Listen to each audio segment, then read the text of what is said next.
My name is Diana. I'm 28 years old, and I'm standing in front of my childhood home with a sold sign stabbed into the lawn like a knife through my heart.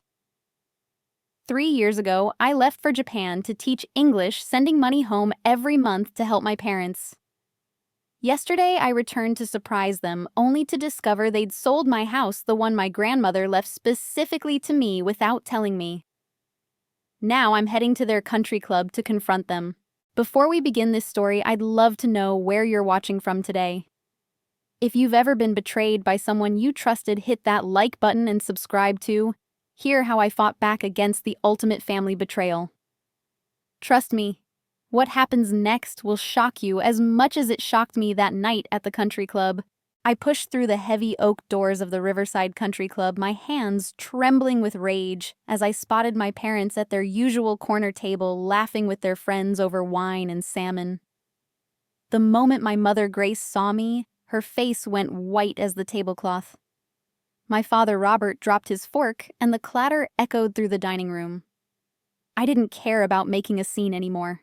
"Surprise, Mom and Dad," I said, my voice carrying across the suddenly silent room. "Your daughter's back from Japan. You know, the one whose house you sold." The whispers started immediately, but I kept walking toward their table, each step fueled by 3 years of betrayal I was only beginning to understand. My mother recovered first, forcing a smile that didn't reach her eyes. "Diana, darling, what are you doing here? You said you were never coming back. You abandoned us for that teaching job in Tokyo." Her voice was syrupy sweet, the same tone she used when she was about to twist the knife. "Abandoned you." I pulled out my phone, showing them the bank transfers. "I sent you $1,500 every single month for 3 years. $54,000 total to help with Dad's medical bills. Remember those urgent surgeries you kept writing about?" My father shifted uncomfortably in his seat. "Now, Diana, let's not discuss family finances in public. Why don't we go home and talk about this rationally?" But I wasn't going anywhere. Not until everyone in this room knew exactly what kind of people Robert and Grace Chen really were. There were no medical bills, were there? I said, noticing how my father's supposed back problems had miraculously vanished. "Let me guess, the racetrack had better odds than the hospital." The gasp from their friend Martha told me I'd hit the target. My mother's carefully maintained composure began to crack. That's when I saw her. My younger sister Ashley glided across the room in a designer dress that probably cost more than I made in a month teaching.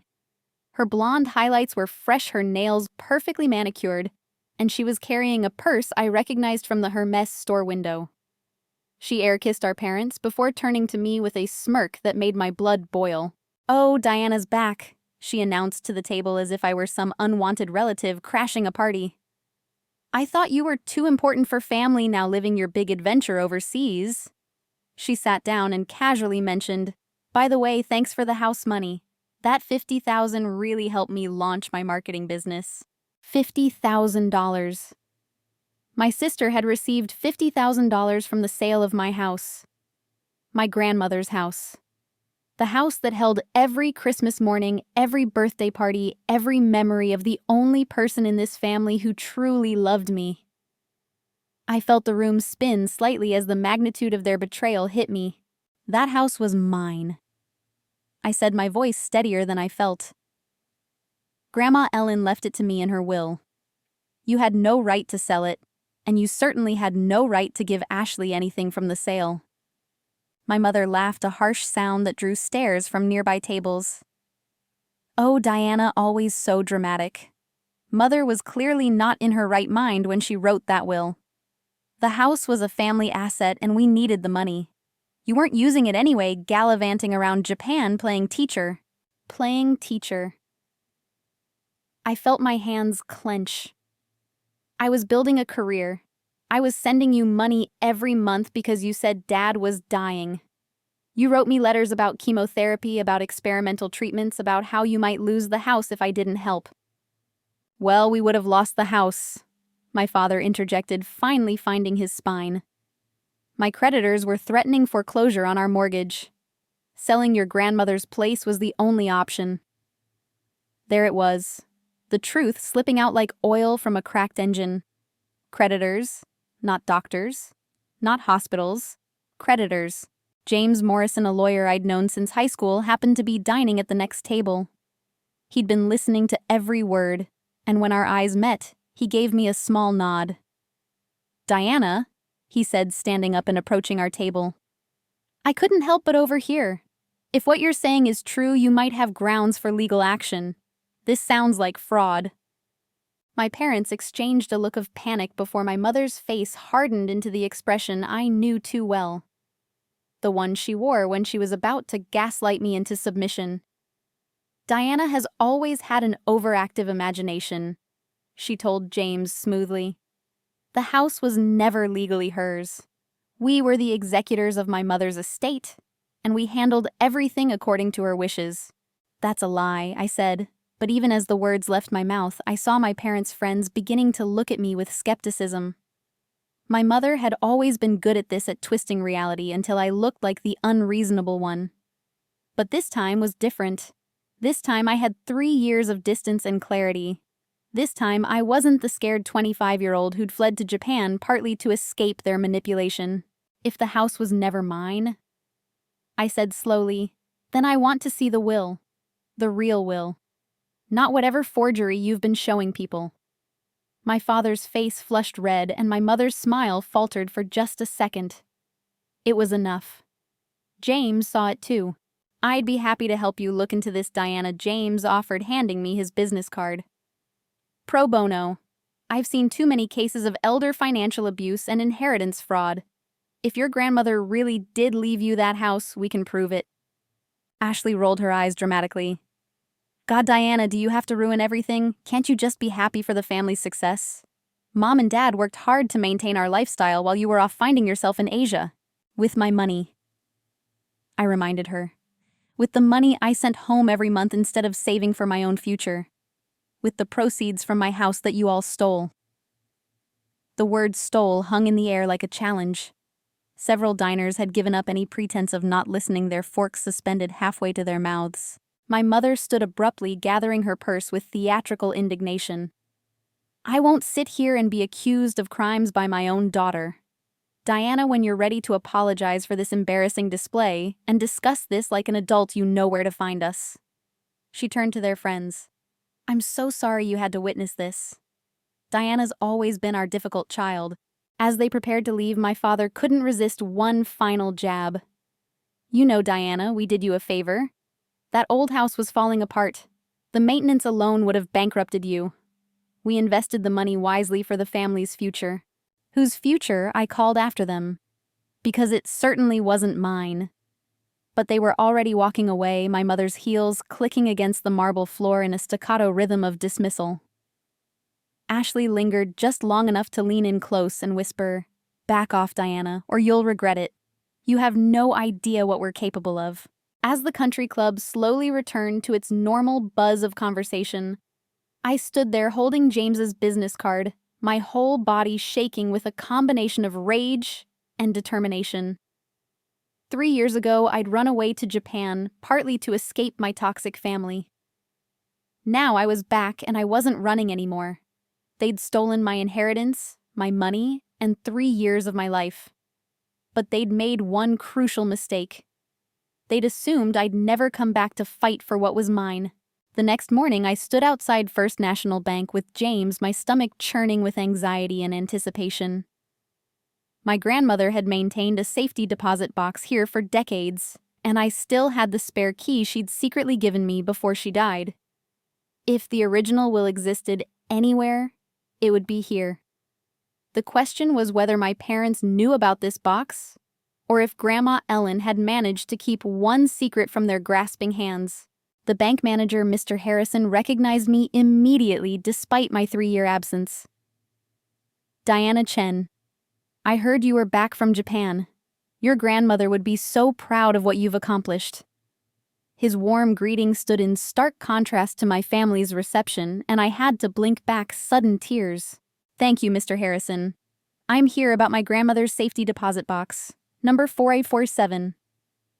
I showed him the key, my hand surprisingly steady. He checked his records, frowning slightly. That's interesting. Your parents tried to access this box last year, but they weren't on the authorized list. Only you and your grandmother had permission. My heart leaped. If my parents had tried and failed to get into the box, that meant whatever was inside had remained untouched. James and I exchanged glances as Mr. Harrison led us to the private viewing room. The metal box felt heavier than its size suggested, weighted with possibilities and secrets. Inside, beneath savings bonds and old photographs, lay a manila envelope marked, "Last Will and Testament of Ellen Marie Patterson." My hands trembled as I opened it, James reading over my shoulder. There it was, in black and white, witnessed and notarized. To my granddaughter Diana Lynn Chen, I leave my residence at 422 Maple Street to be transferred to her ownership upon her 25th birthday. But that wasn't all. Grandma Ellen had been thorough. Paperclipped to the will was a handwritten letter in her distinctive script. "My dearest Diana, if you're reading this, then I'm gone. And you're probably dealing with your parents' attempts to take what's rightfully yours. I've watched them manipulate and control you for years, and I won't let them steal your future. This house is yours alone. Don't let them convince you otherwise.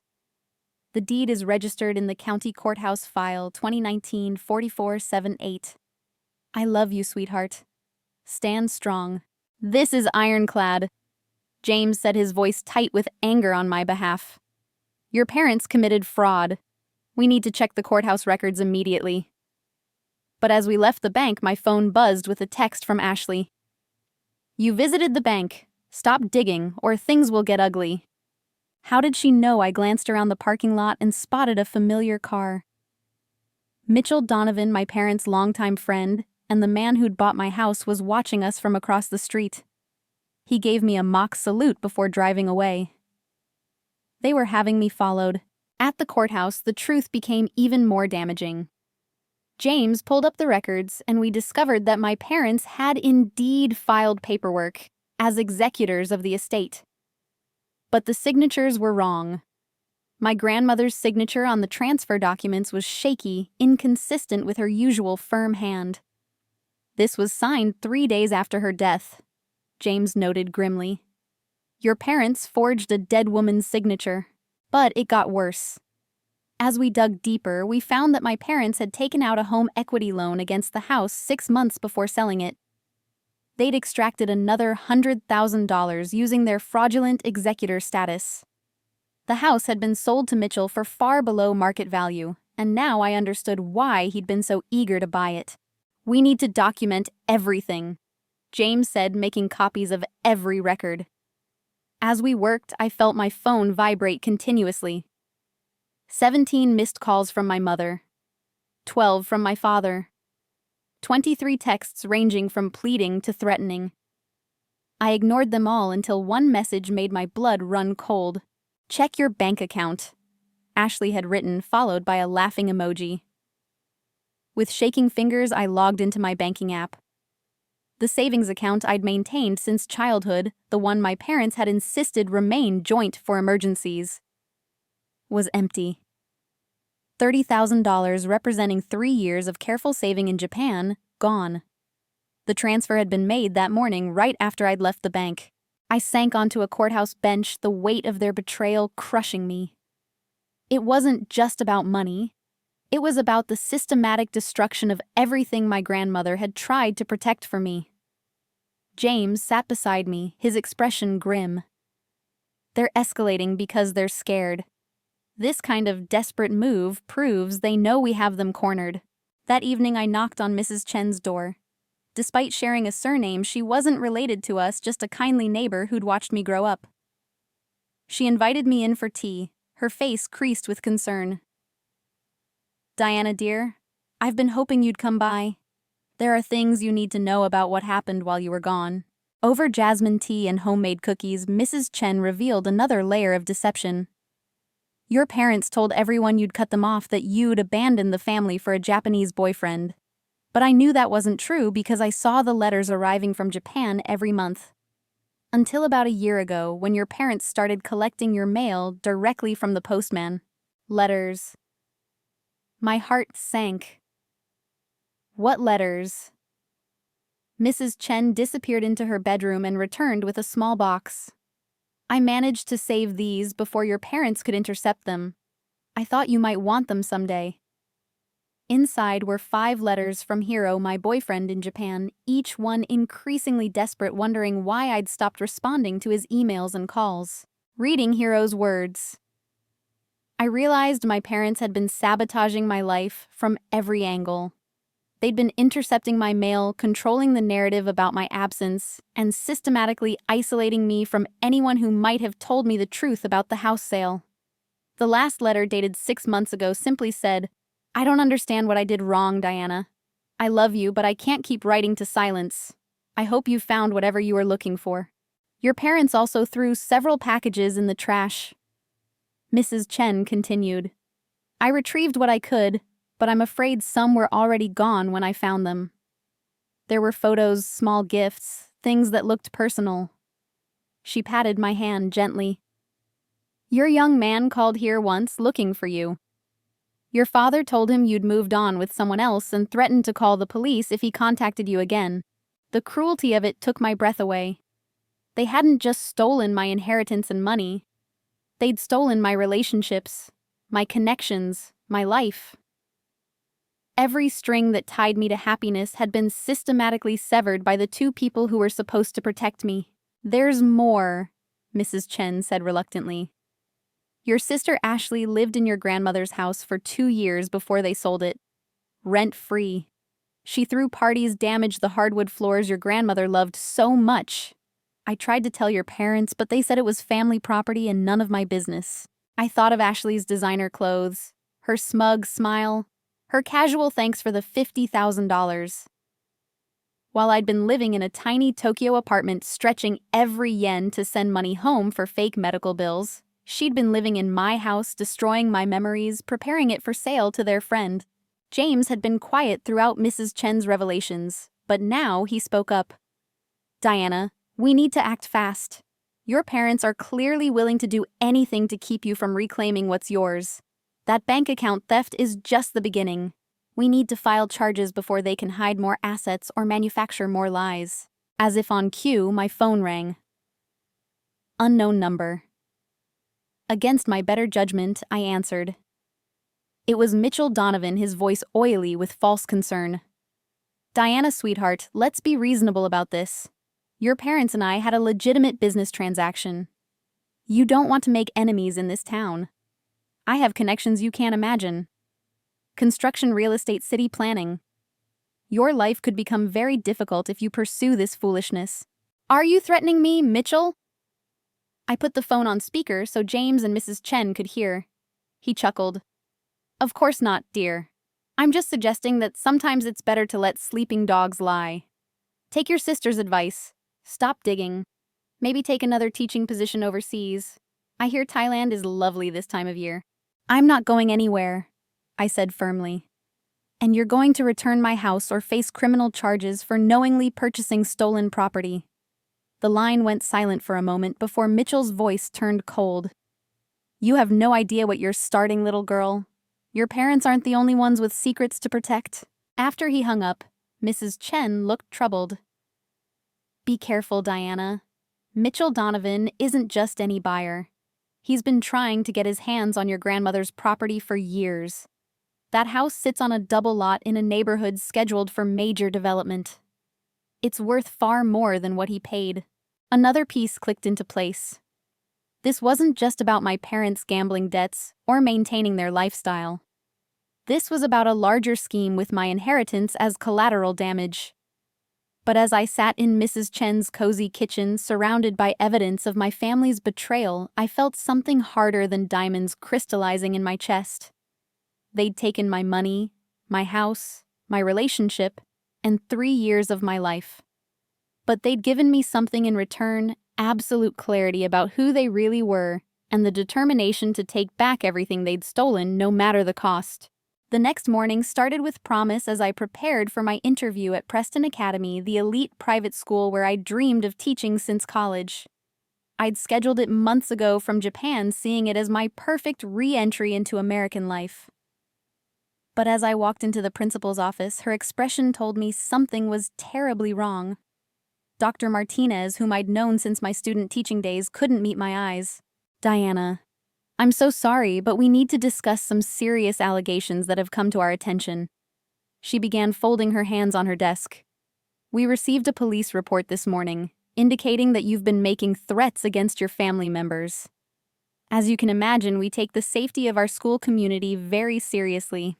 My heart plummeted as she showed me the report. My parents had filed it the previous evening, claiming I'd threatened them with violence at the country club, that I'd been exhibiting erratic behavior consistent with mental instability, and that they feared for their safety. The report painted me as a deranged daughter who'd returned from abroad with delusions about stolen property.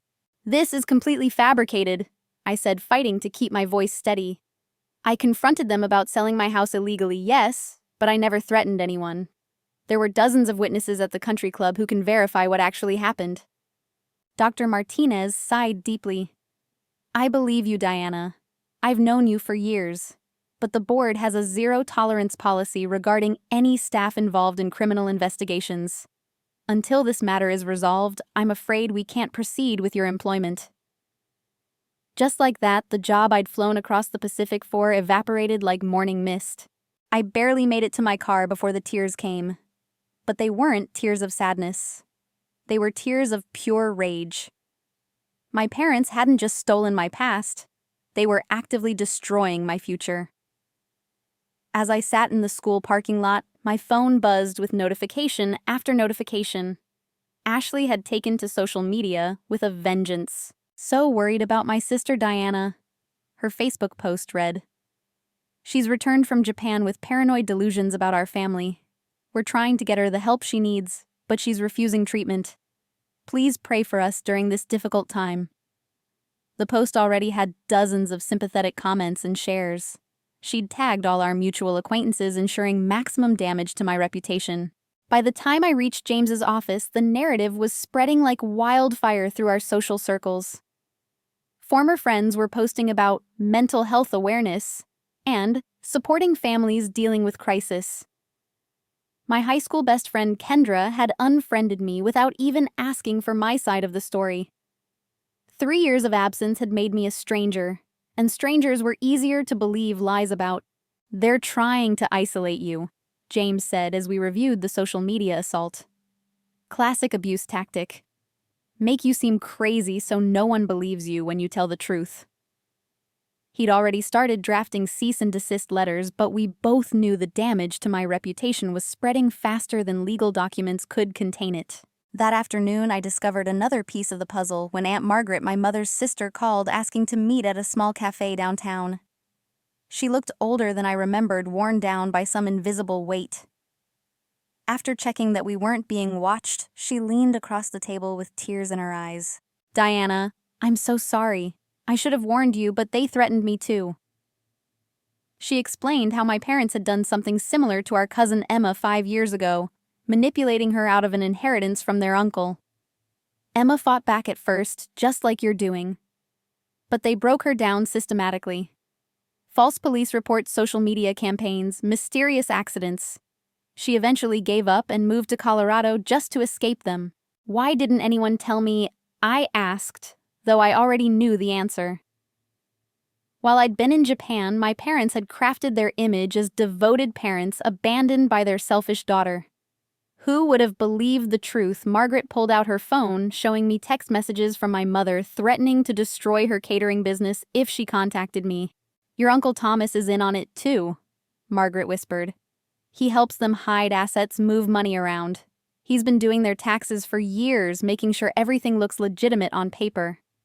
Diana, this isn't just about your house. Your parents have been running schemes like this for years, using family as targets because we're less likely to prosecute." As we talked, I noticed a man at a nearby table taking photos with his phone. When I confronted him, he mumbled something about just checking Instagram and quickly left. But I recognized him as one of Mitchell's construction workers. The surveillance was intensifying. That evening, things escalated dramatically. As I returned to the motel where I'd been staying, I found my room door slightly ajar.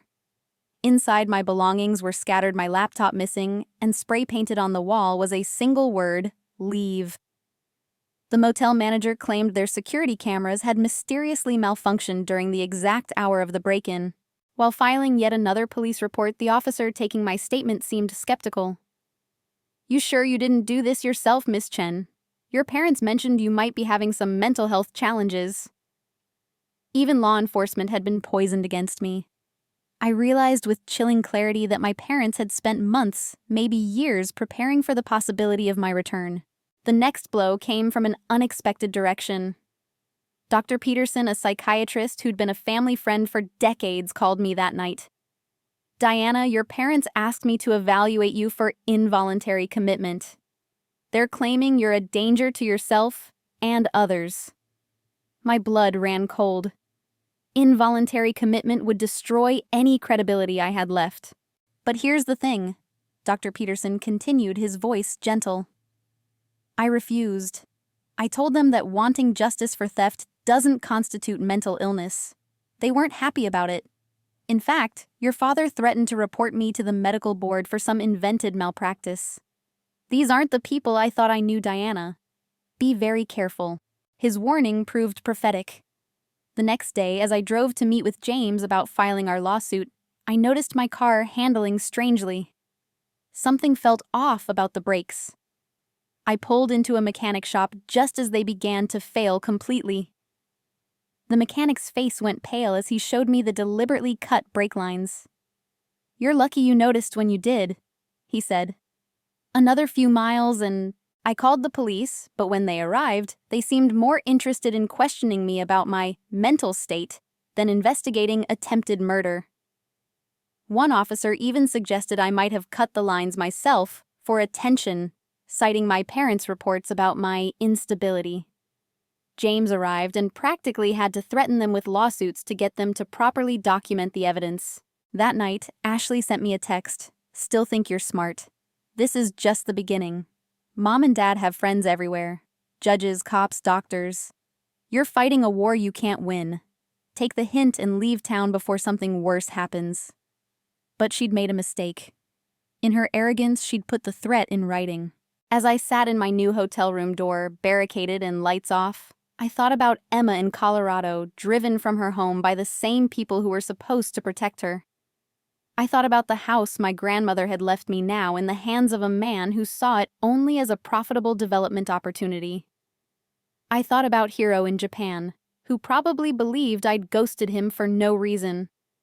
I thought about all the lives my parents had damaged in their endless greed. But mostly I thought about my grandmother's words in that letter, "Stand strong."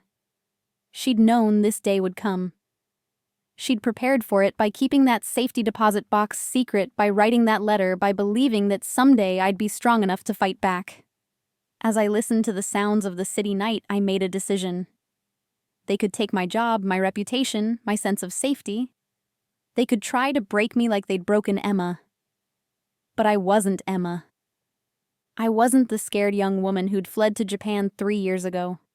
I was someone who'd built a life in a foreign country, who'd learned to stand on her own feet, who'd discovered that family isn't always blood, but sometimes the people who choose to stand beside you when everyone else turns away.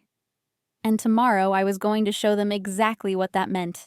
Dawn broke gray and drizzling as I met James at his office to review the evidence we'd compiled. The cut brake lines had shaken him more than he'd admitted yesterday. "Diana, they're escalating to violence. Maybe we should consider—" But I cut him off. "Consider what letting them win. That's exactly what they want." I showed him Ashley's threatening text and his lawyer instincts kicked back in. "This is evidence of conspiracy. We can use this." As we strategized, his paralegal knocked urgently. "There's a man here who insists on seeing Ms. Chen. He says he flew in from Japan." My heart stopped. In the doorway stood Hiro, looking exhausted but determined. "Diana," he said simply, and I fell apart. 3 years of love loss and lies collapsed as he held me while I sobbed out the whole story. I knew something was wrong. Hiro said, his usually perfect English wavering with emotion. "You would never just stop writing. When your father threatened me, I became more suspicious. I hired a private investigator in Tokyo to trace what happened. He found evidence that your emails were being redirected, your social media monitored and controlled remotely. He pulled out a folder thick with documents. Your parents hired a cybersecurity firm to essentially erase you from your own life. Every email I sent was blocked. Every message you tried to send me was intercepted. They created fake responses from you telling friends in Japan that you were moving on. Diana, they didn't just steal your house. They tried to steal your entire identity. Mrs. Chen arrived next, bringing security footage from her home system. I upgraded to digital cameras last year, she explained. And look what I caught. The footage showed my parents breaking into my grandmother's house multiple times after hours loading boxes into their car. Those were your grandmother's antiques, she said grimly. Worth thousands. They told everyone they were donating them to charity. Then came an unexpected ally. Sarah Martinez, a colleague from my school in Japan, video called to offer support. Diana, we never believed you'd abandon your students without a word. When you supposedly quit via email, we knew something was wrong. I've been documenting everything, including the forged resignation letter your parents sent. She'd kept copies of everything, creating a paper trail that proved my stability and dedication during my years abroad. Mr. Harrison from the bank arrived during lunch with more damaging evidence. I've been reviewing your account history, Diana. Your parents have been systematically draining money for years, always just under the amounts that would trigger alerts. But here's the interesting part. They opened several accounts in your name without your knowledge, took out credit cards, even applied for loans using your social security number. That's identity theft. James said, his voice sharp with anger. Federal crimes. This just went from state to federal jurisdiction. As we documented each discovery, I felt the net my parents had woven beginning to unravel. But they weren't done fighting. That afternoon, Mitchell made his move. I was walking to my car when 3 construction workers surrounded me. Mitchell emerged from a nearby truck, his friendly mask completely gone. Last chance, Diana. Drop the lawsuits, leave town, and I'll wire you $50,000 to start over somewhere else. That's more than fair for a house you abandoned. I didn't abandon anything, I said, hating how my voice shook. You knowingly bought stolen property. You're going to prison with them. Mitchell laughed, a sound like grinding stone. Prison, sweetheart, I own half the judges in this county. Your parents might be small-time con artists, but I'm the real deal. Cross me and that brake line incident will look like a love tap. One of his workers moved closer, but suddenly James appeared with 2 police officers. Ones he'd specifically requested from outside our district. Threatening a witness in an active investigation, Mitchell, that's bold even for you. They'd been recording everything. Mitchell's face purpled with rage as the officers warned him to stay away from me, but the damage was escalating. That night, someone threw a brick through Mrs. Chen's window with a note, "Stop helping her or you're next." My motel room was ransacked again despite changing locations. My rental car's tires were slashed. Every step forward seemed to trigger 2 steps back in intimidation. Then Ashley made a critical mistake. Emboldened by their perceived success, she decided to seduce James to get information about our legal strategy. She showed up at his office after hours in a dress designed to distract, claiming she wanted to help resolve things peacefully. James, warned by her patterns, recorded the entire encounter. I know my sister seems convincing. Ashley purred, trying to touch his arm. But she's always been unstable. Even in high school, remember, always making up stories, causing drama.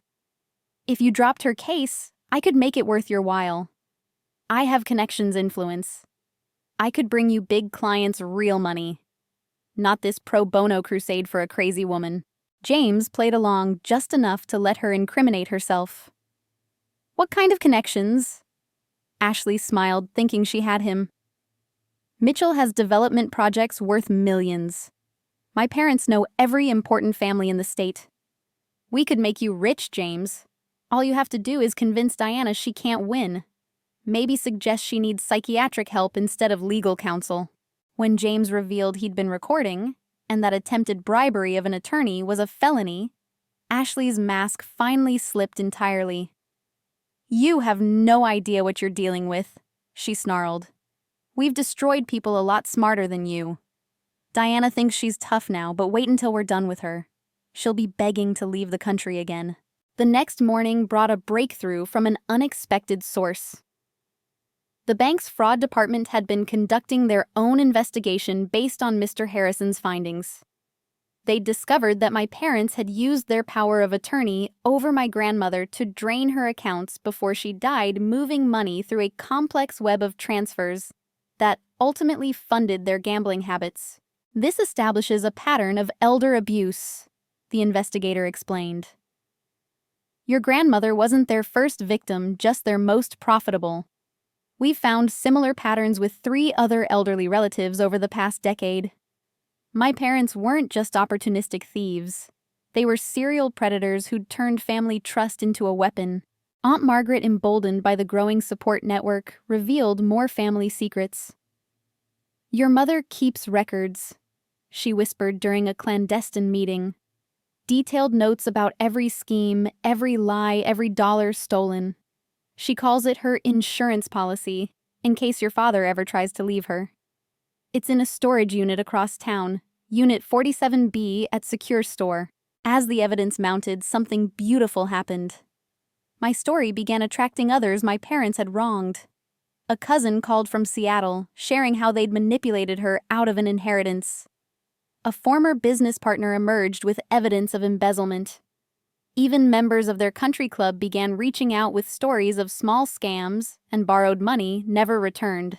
But the most powerful moment came when Emma herself called from Colorado. "I've been following what's happening through Aunt Margaret," she said, her voice stronger than I'd expected. "Diana, I ran because I was alone. You're not alone. I'm flying in tomorrow to testify about what they did to me. It's time someone stopped them." That night, as I sat in my hotel room, surrounded by evidence boxes and legal documents, Hiro brought me tea and sat beside me. In Japan, we have a saying, "Nana, korobiya oki." Fall down 7 times, stand up 8. Your parents knocked you down 7 times. Tomorrow you stand up for the 8th. He was right. Every attack had made me stronger. Every ally who emerged reminded me that truth has a way of attracting defenders. Every piece of evidence we uncovered revealed not my weakness, but theirs. They'd built an empire on lies and intimidation, but empires built on sand always fall. And tomorrow we were going to start the demolition. The courthouse steps were slick with morning rain as I climbed them with James, Emma, and a small army of supporters. Today we were filing criminal charges for fraud, theft, forgery, identity theft, and elder abuse. The civil lawsuit would follow, but first we wanted my parents to face the criminal justice system they'd manipulated for so long. The desk sergeant's eyes widened as James laid out box after box of evidence. "This is extensive," he said, calling for detectives. Word spread quickly through the building, and I noticed several officers exchanging meaningful looks. My parents' reputation was beginning to crack like ice under spring sun. That evening, my parents were hosting their 20th anniversary party at the country club. They'd refused to cancel despite the looming legal troubles, maintaining their facade of respectable society members. It was the perfect venue for what came next. James had coordinated with law enforcement to serve them with papers in the most public way possible. I waited in the parking lot with Emma, watching through the ballroom windows as my parents held court in their element.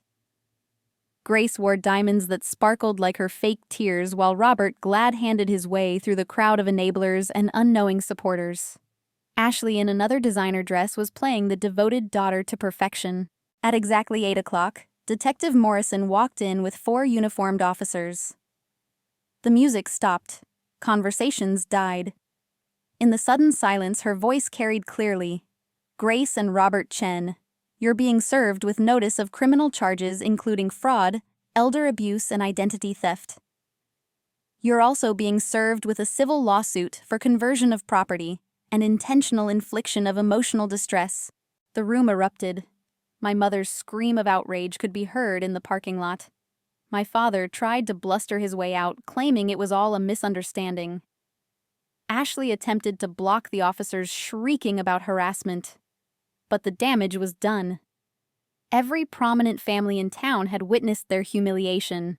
The next morning, Mitchell called James, directly, panic evident in his voice. "I want to make a deal. I'll return the house for what I paid, no questions asked. Just leave me out of the criminal proceedings."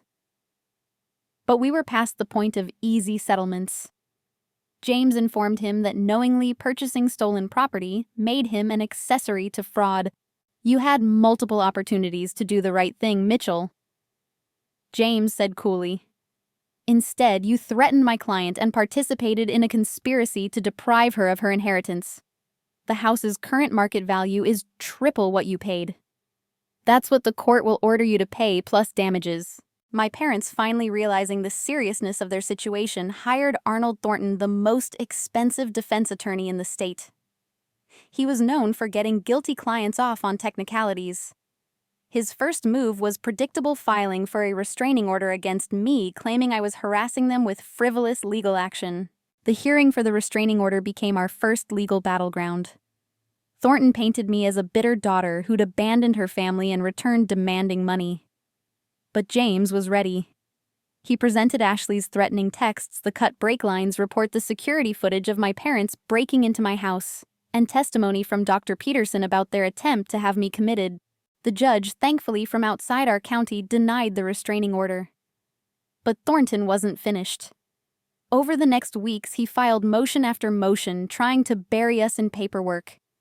He claimed the will was forged, that I'd abandoned the property, that the statute of limitations had expired. Each claim required responses, court appearances, time, and money I didn't have. Then Ashley made her next move. She created a video compilation of carefully edited moments, making me appear unstable and violent, posting it across social media with the hashtag #CrazyDiana. The video went viral in our community. Former classmates who'd been neutral began taking sides, most believing the slickly produced lies over the complex truth.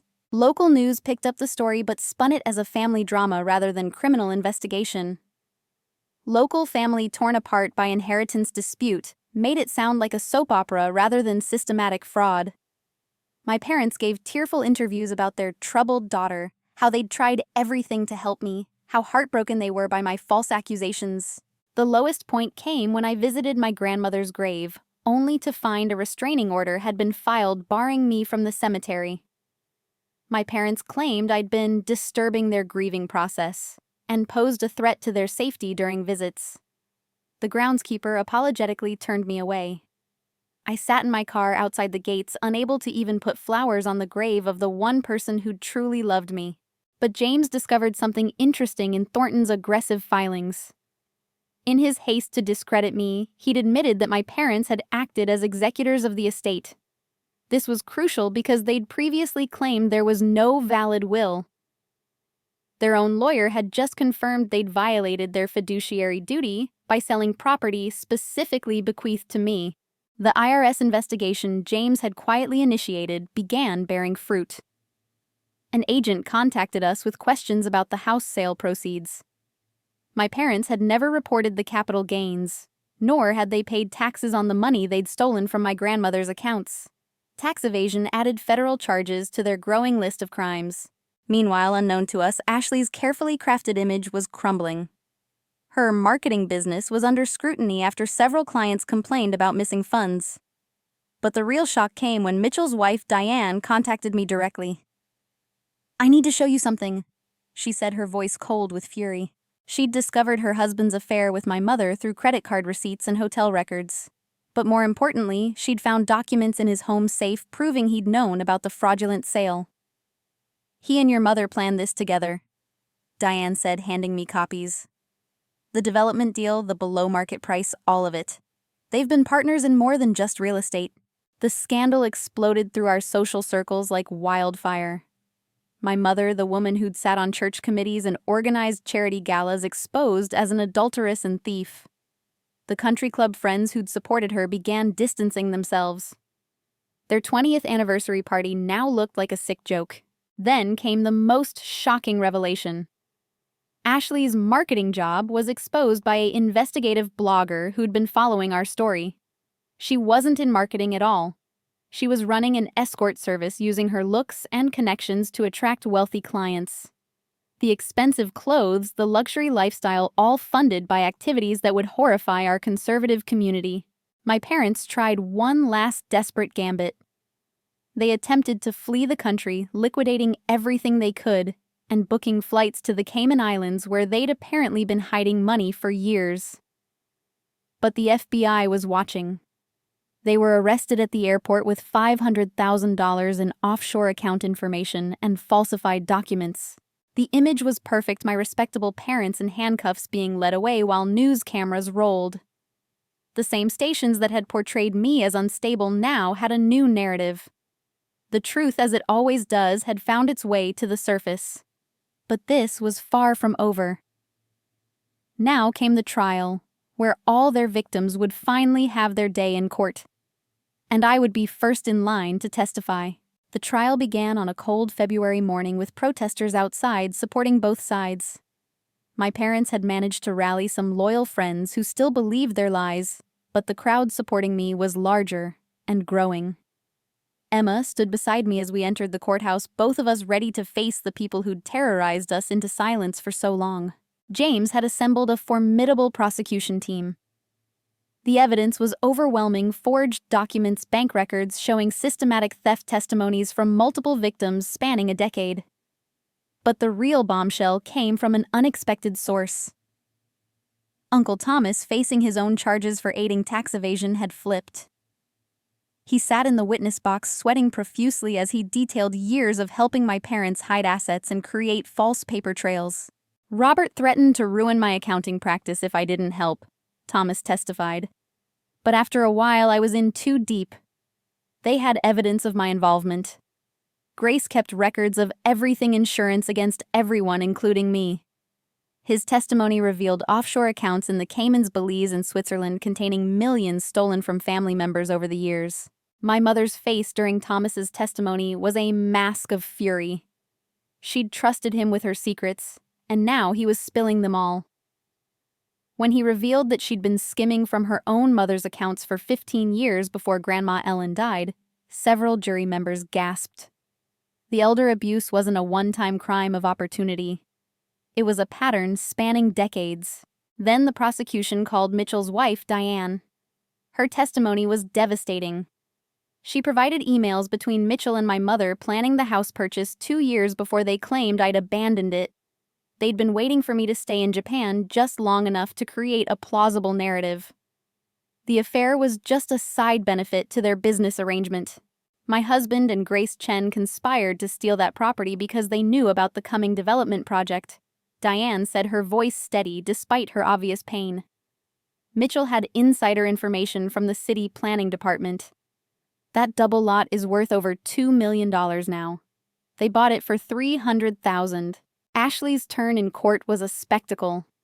She arrived in a conservative suit, trying to play the innocent daughter caught in family drama. But the prosecution had her social media posts, her threatening texts, her escort service records. When confronted with evidence that she'd been using my grandmother's house for her business activities, she broke down and tried to blame everything on our parents. "They told me Diana wasn't coming back," Ashley sobbed.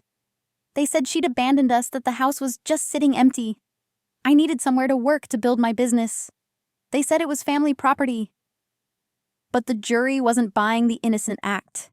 Too many witnesses had seen her active participation in the harassment campaign. The forensic accountant's testimony was particularly damaging. He'd traced every dollar, showing how my parents had systematically drained not just my grandmother's accounts, but those of 3 elderly aunts, 2 uncles, and several cousins. The total theft exceeded $3 million over 20 years. They'd used the money for gambling, luxury vacations, Ashley's lifestyle, and maintaining their country club facade. But the most emotional moment came when I took the stand. For 2 days, I detailed everything: the lies about medical bills, the stolen money I'd sent from Japan, the interception of Hero's letters, the forged resignation from my teaching job, the attempts to have me committed, the cut break lines. I showed the jury photos of my grandmother's house, the home where I'd grown up, where she'd promised I'd always be safe. My parents didn't just steal money or property. I testified, my voice breaking. They stole 3 years of my life. They destroyed my relationship with someone I loved. They tried to erase me from existence because I was an inconvenient witness to their crimes. But worst of all, they betrayed the trust my grandmother placed in them to protect what she'd left for me. The defense's strategy was predictable. Paint me as mentally unstable, claim the will was invalid, argue that I'd abandoned the property by staying in Japan. Thornton brought in character witnesses who'd only known my parents' public personas. But each one crumbled under cross-examination when presented with evidence of the crimes. Then came the surprise witness.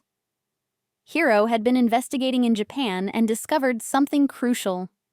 My parents had hired a Japanese private investigator to track my movements, looking for anything they could use against me. But the investigator had kept records, including recordings of my father explicitly stating, "We need her to stay in Japan until we can sell the house. Do whatever it takes to make that happen." The investigator, flown in from Tokyo, testified that my parents had paid him to sabotage my relationships and job prospects in Japan, hoping to keep me there indefinitely. He'd refused most of their requests, but had evidence of their intentions. The jury finally understood the full scope of the conspiracy.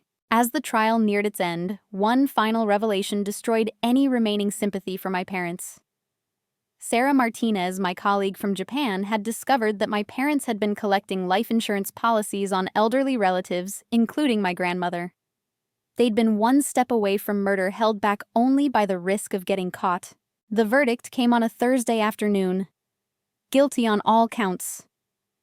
Robert was sentenced to 5 years in federal prison for tax evasion and fraud. Grace received 3 years for the same crimes, plus the elder abuse charges.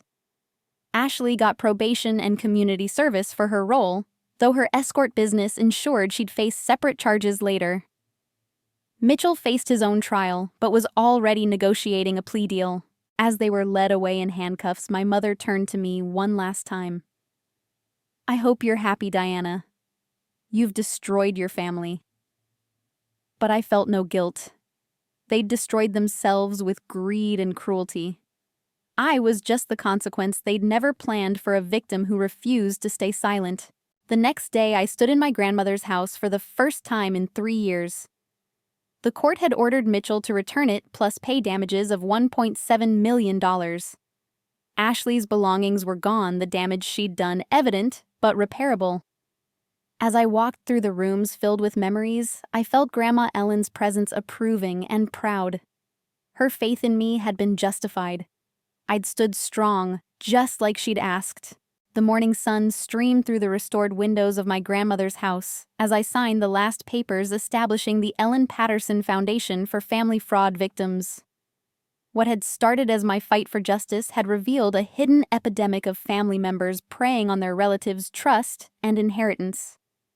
With the damages from the lawsuit and the recovered stolen funds, I had the resources to help others fight back. Emma stood beside me as co-director, her own healing journey, making her the perfect partner in this venture. 2 years ago, I thought they'd won, she said, watching as contractors transformed the house's spare rooms into office spaces. I never imagined we'd be here, turning our pain into purpose. We'd already received over 50 requests for help from across the country. Hiro and I had rebuilt our relationship slowly, carefully, like restoring a shattered vase with golden seams. He'd taken a position at the local university's East Asian Studies department, and we were planning our wedding for next spring. Not at the country club where my parents had performed their charade of respectability, but here in grandmother's garden, surrounded by the roses she'd planted and the people who'd stood by me when family failed. The wedding was small but perfect. Mrs. Chen served as my honorary mother, walking me down the aisle with tears in her eyes. James stood as Hiro's best man, having become one of our closest friends through the ordeal. Sarah Martinez flew in from Japan with several former colleagues. Even Dr. Peterson attended, having become an advocate for recognizing financial abuse as a form of domestic violence. 6 months later, I received a letter from federal prison. My mother's handwriting was as precise as ever, but the words were different. She wrote of regret, of understanding finally what she'd lost in pursuit of money and status. She asked for forgiveness. I wrote back honestly, I forgive you for my own peace, but forgiveness doesn't mean reconciliation.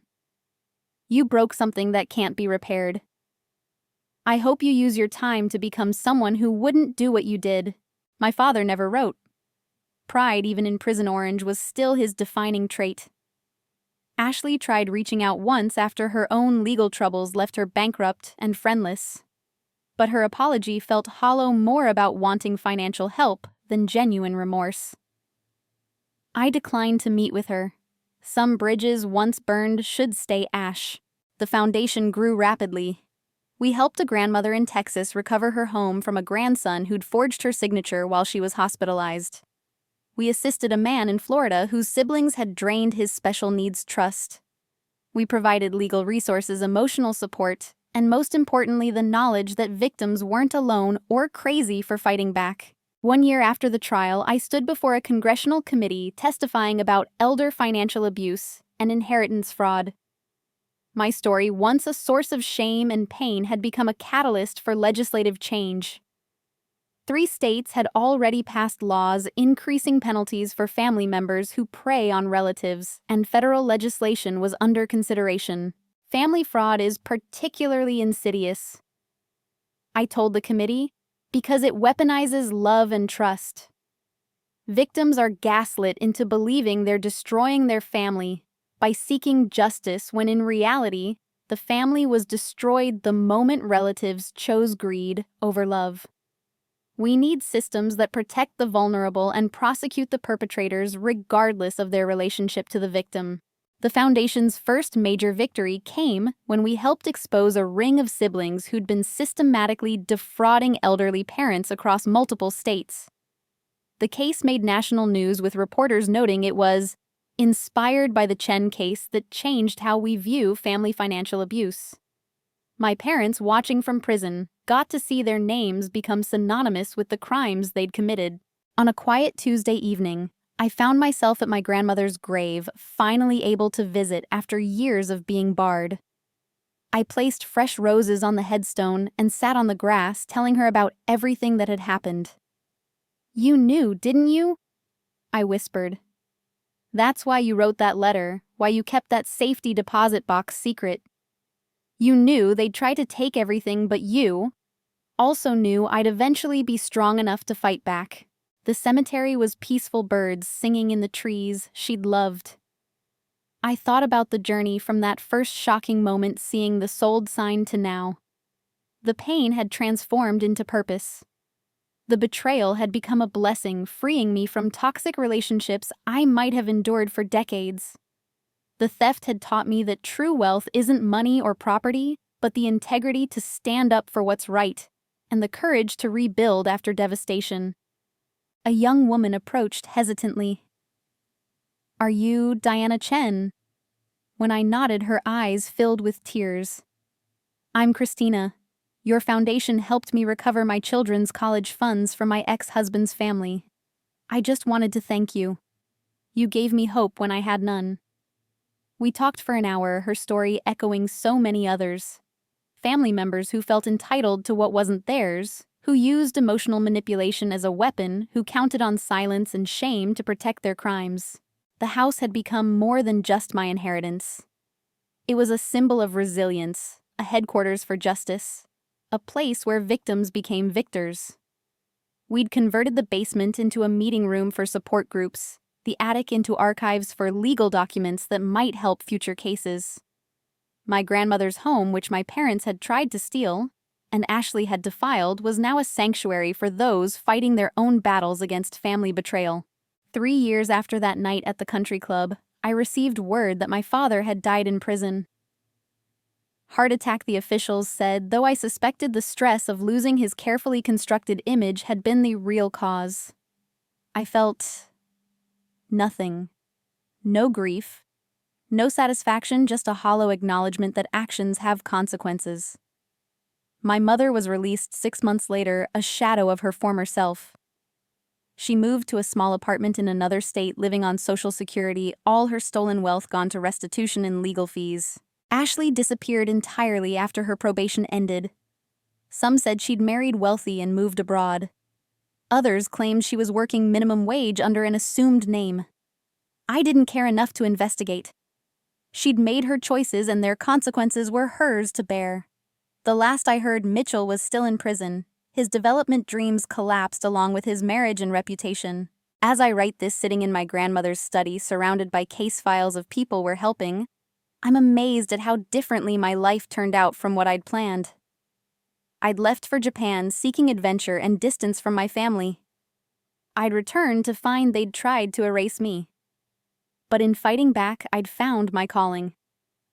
Every family fraud victim we help, every predator we expose, every law we help change is a victory my grandmother would have celebrated.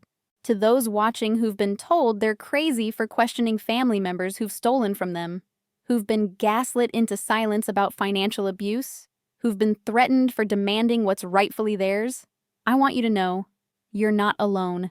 You're not destroying your family by seeking justice. The family bond was broken the moment they chose to victimize you. Stand strong. Seek help. Document everything. And remember, family isn't blood. It's the people who stand by you when your blood relatives try to destroy you. Sometimes the best revenge isn't revenge at all. It's building a life so beautiful, so purposeful, so full of love and integrity that those who tried to break you become nothing more than footnotes in your story of triumph. My parents sold my house thinking I'd never return from abroad. They were right about one thing: the girl who left for Japan never did come back.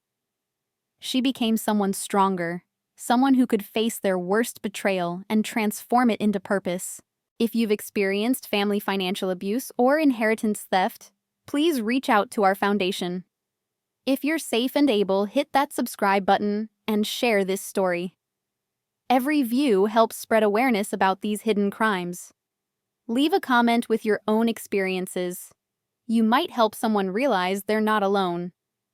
Together, we can break the silence that protects family predators and build a world where inheritance is respected, elders are protected, and family means love, not exploitation. Thank you for listening to my story. May you find the strength to tell your own.